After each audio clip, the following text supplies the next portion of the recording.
Hello everyone, I'm Overhaul and today we'll be reviewing Soul Eater Volume 2. The usual disclaimer at the beginning. I'm not a kid specific channel, although the topics I will discuss are more things that you would think are aimed at children. I will most likely end up saying some naughty words or curses that children are not supposed to hear. I will also most likely start discussing topics that are, again, more mature for kids. So if you're a child, I would advise you to watch my videos with extreme caution, or better yet, not watch them at all. Now, let's get into the review. So, yeah. Volume 2 is pretty much just the explanation of some things that we were wondering about in the Soul Eater universe, as well as getting some kind of starting some bigger storylines with Medusa and Chrono. Now, we also get introduced to a bunch of new characters. Let's start with by chapter basis. Let's start with the first chapter. The first chapter pretty much just ends the story that we saw beginning in the last volume.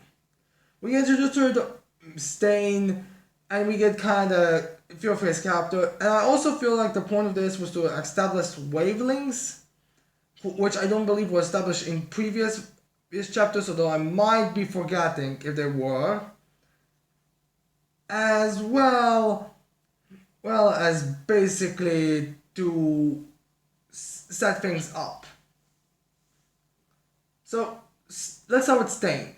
Now Stain's character is that character who acts like he's gonna kill you. In fact, if he was to have been a villain, it would basically be more like alright, you're basically doing it on a larger scale, type of thing. I mean, those characters, the ones who you are apparently on your side, but yet feel like they're gonna be the ones to kill you. Yeah, that's pretty much Dr. Stain, where his desire to dissect everyone. In fact, honest to God, I won't think that he was about to start this dissecting Maka.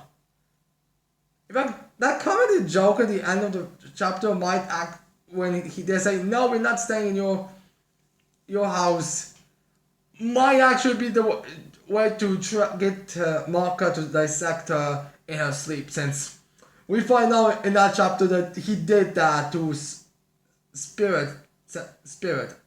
I think that was Deathside's previous name. So yeah.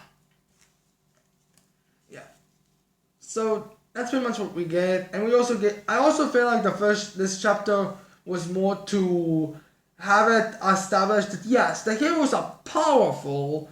It's just that there are gonna be characters that are stronger. Like when it comes to those average, they can fight them and potentially beat them, but when it comes to like the real strongest ones, they are not winning. Which was a good thing, because I'm not really a big fan when the hero is so much more powerful than the characters, to a point that even the guys who are supposed to be higher than you by a lot of means we can be defeated by them. So I'm happy we get that establishment pretty quickly. Now, the next chapter is pretty much just to get all three of the characters introduced. Because Davy is not actually evolved or knows Black Star and Soul and Maka and the other ones. And Tsubaka, I believe her name was. So, in fact, he did watch them during the remedial class, which was honestly more just comedy routine. But he doesn't, know them as friends. Like, in the previous chapter where we had Black Star and Tsubaka know Soul and Maka, the other kid is completely unaware to those. It's I think the first time he saw them was during that remedial class. So this is the reason why this chapter pretty much exists, just to introduce all of them together. We also get more of an explanation on soul wavelengths and those things we might be curious about. We also get an explanation to what would happen if, let's say, Blackstar wielded Soul instead of Tsubaki, where we basically figured out that their connection would not work. It just they don't fit well together. So yeah, I also feel like in this chapter is where kids, joke with having symmetrical was starting to get a little annoying. I mean, he literally fought Blackstar and Soul and pretty much dominated the fight, but yet he lose because, oh no, a piece of his hair got caught. Ah! Even I think it was still in the volume that, in the chapter that he was like knocked out for 4 weeks, for a month or so. So yeah, I feel like the joke is kind of starting to go overblown with it. Granted, it does seem like in early stages of the chap in the series, they use those jokes a lot, but then they gradually start to decline and decline and decline,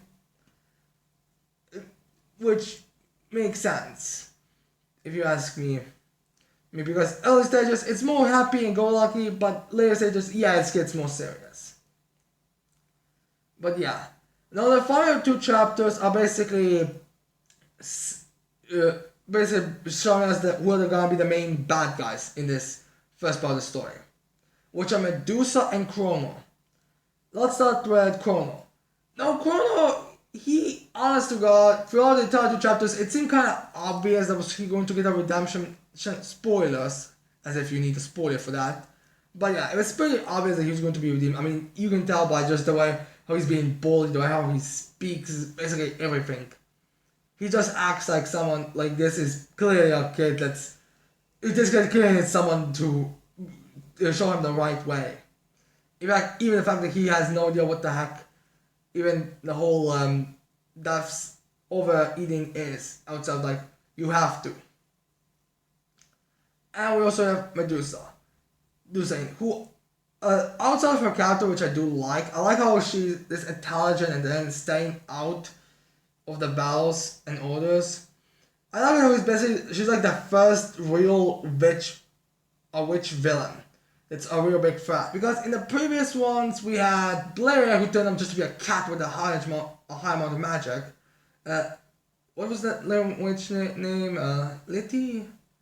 Lily or something, the little witch that had Mifune as a bodyguard.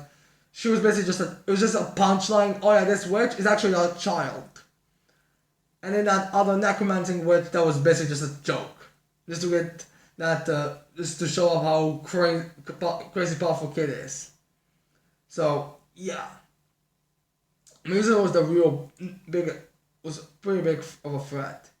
I also like how it was established that, yeah, witches can hide themselves with their spells, which makes sense because the whole Medusa working as a teacher in Demon Bay was something that had to be explained, because if you know a witch, then how would the witch get a job there? Although I guess you could make an argument, oh, she's a good witch or something, but yeah, it's not very nice, but yeah, I doubt it. So yeah. This one, I would say I like that last in the previous one, but I do like it to a degree. Although I feel like kids' joke becomes a little annoying. Everything else is pretty good. I also like how we kind of established that Death Scythe and Stain are pretty much like some of the strongest characters there. Like, not like the Reds who are currently equal to the heroes. All of them, yeah, they are nowhere near this level of Stain Death Scythe, since Chrono was basically about to kill Maka and Soul, but yet Stain, Death Scythe and Stain just boom, like annihilated him. So that's a very good thing to establish. Now, anyways, I hope you liked this video. I hope you're gonna leave a like and subscribe to the channel for more videos in the future. And with that said, I cannot wait to see all people next time. Bye.